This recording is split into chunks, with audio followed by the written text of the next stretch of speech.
வங்கக்கடலில் இன்று புதிய காற்றழுத்த தாழ்வு பகுதி உருவாகிறது.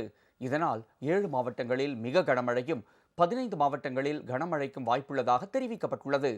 தமிழகத்தில் தற்பொழுது வடகிழக்கு பருவமழை தொடங்கி பரவலாக பெய்து வருகிறது.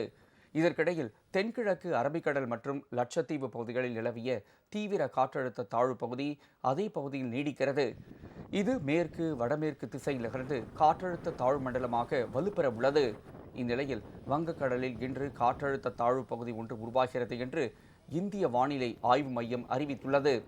இது மேற்கு வடமேற்கு நோக்கி நகர்ந்து வங்கக்கடலின் மத்திய பகுதிகள் மற்றும் அதை ஒட்டிய மத்திய மேற்கு வங்கக்கடலில் காற்றழுத்த தாழ்வு மண்டலமாக மேலும் தீவிரமடைய வாய்ப்புள்ளது என்று கணிக்கப்பட்டுள்ளது.